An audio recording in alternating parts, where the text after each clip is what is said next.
What's going on, YouTube? If you're new to my channel, make sure you hit that subscribe button and hit that notification bell so you receive all my newest uploads. A little background information about me if you are new. I'm a Navy veteran. I'm also an Army veteran, and I started my freight dispatch business about 3.5 years ago. When I was starting my freight dispatch business, I still had a full-time job. I had an office job. I dispatched loads from my office before I walked off that job, and now I dispatch from home full time. And I've been doing that about 3.5 years now. I have employees that work for me, so I don't always have to dispatch. So that's why I recommend to people, hire employees, scale your business, because one day, if you are constantly dispatching, if you're constantly doing any job for a long time, that goes for if you're an employee now, if you're working a job, anything that you do repetitively over and over for a long time, you're going to get tired of it. Same with freight dispatching. So that's why now I hire freight dispatchers to work for me, and now I get passive income and I don't have to do all the work. I do have freight dispatch training. That in my training, I teach you how to build your business up and scale it to where you can start getting passive income, because the goal of any business should be to work yourself out of the business. When I started my freight dispatch business, I thought it was good because it was a low overhead business and I could work from anywhere. Fast forward a couple years later, coronavirus hit. Now everybody's turning more into a hustler, which is good, and everybody wants to work from home. But in my channel, I try to tell you guys, you have to do it now. When you think of things, when you have goals, when you want to start a business, you have to do it when you think about it. Not saying that you have to walk off your job soon as you start a business. No, don't do that. Do it smartly like I did. So what I did, how I left my job, is I knew how much I was making on my job. For example, let's say I'm making $500 a week on my job. I got my freight dispatching business up to $500 a week, which is not hard at all, because you can make $500 off of one load in one day, in a couple of minutes.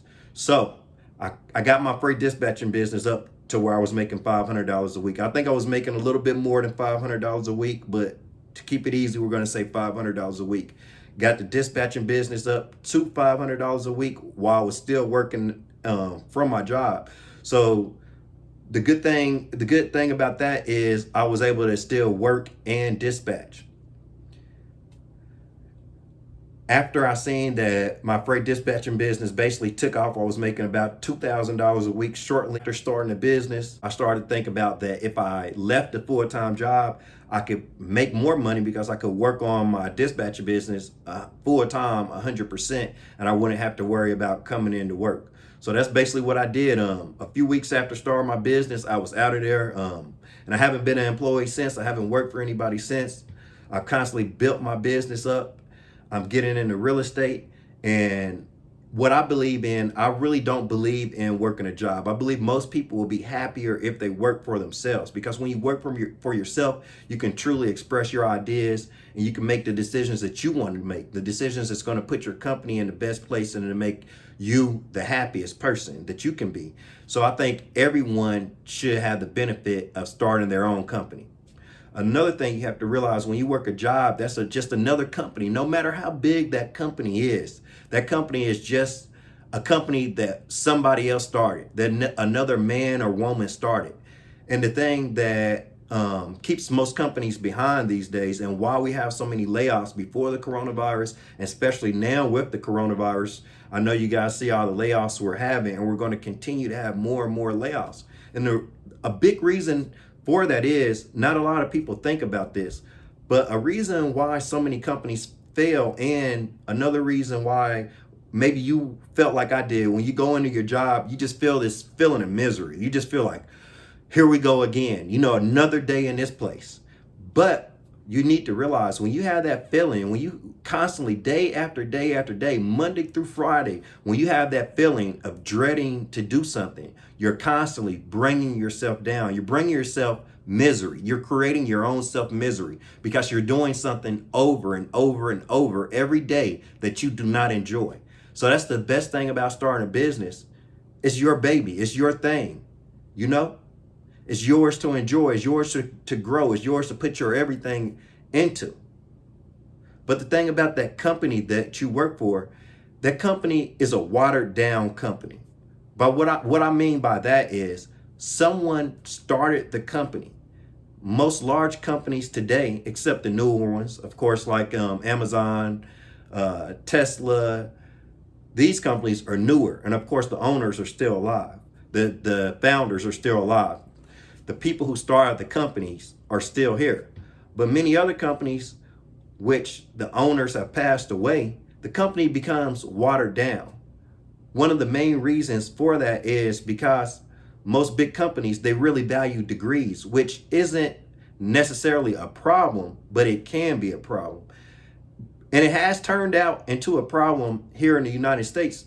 And the reason why is because most people, most CEOs of most major companies these days are someone who went to college, got an MBA, worked their way up, and became the CEO. But when you start a company, it's different. When you know what it's like starting that company from the ground up, when you turn your ideas into a company, no one will ever care about that company like you do. So that company becomes watered down over time.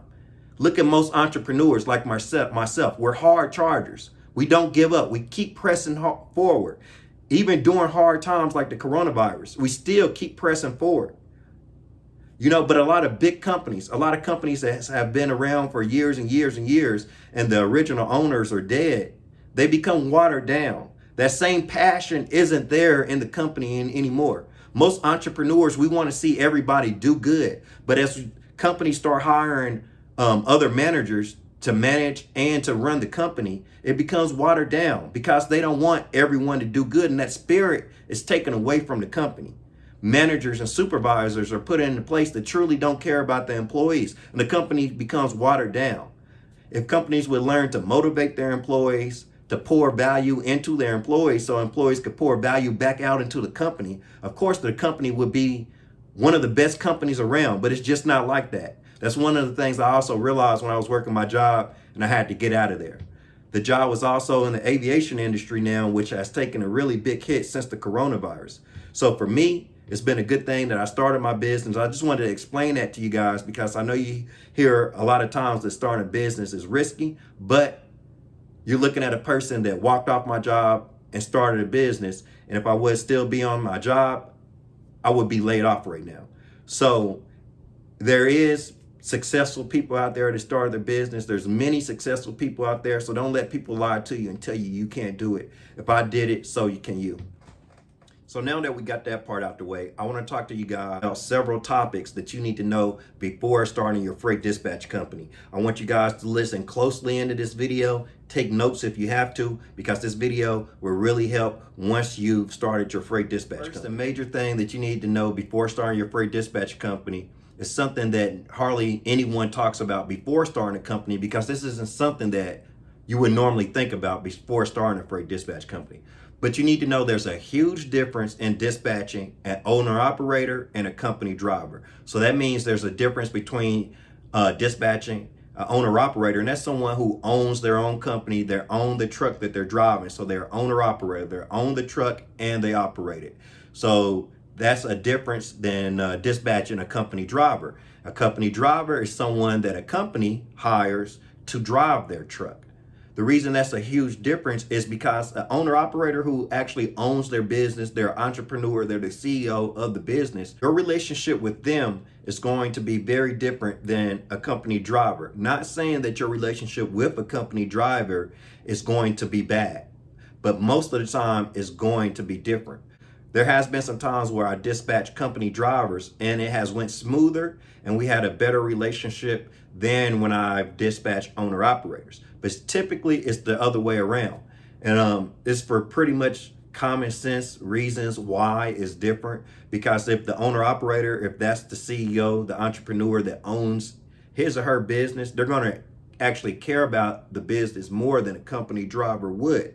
So I had a lot of times where I was dispatching for a company driver, and that company driver, you never know. They could have another job they're looking at. They could want to get out of trucking. You never know. And that could affect the money that you make with that company as a dispatcher. One thing that I always recommend is for drivers to be at the pickup location early to pick up a load. You want to be that first truck in there in the morning. If you're picking up a load in the morning, you want the truck to be the first one in.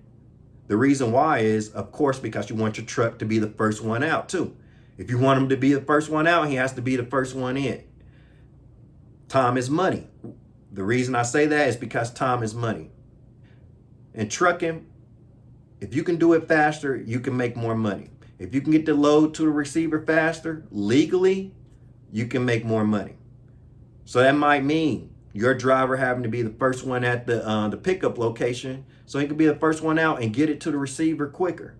You can waste hours and hours not being the first person at the pickup location. But some company drivers, they're not going to care. Some company drivers are going to care a lot because that's their money too. Some owner operators aren't going to care, but most of them are, because it's a lot different when you have to pay that insurance, that commercial insurance, when you pay all that money to get your company started, when you pay for a truck, a trailer, securement equipment, when you spent your life savings on your business, you're going to act a lot different than an employee. And as a dispatcher, when you start dispatching, you'll realize that, and you'll see it. And sometimes you'll see that it's much easier dispatching actual owner operator. That being said, you should also know that a driver, whether a company driver or owner operator, they can have a huge impact on your pay as a freight dispatcher.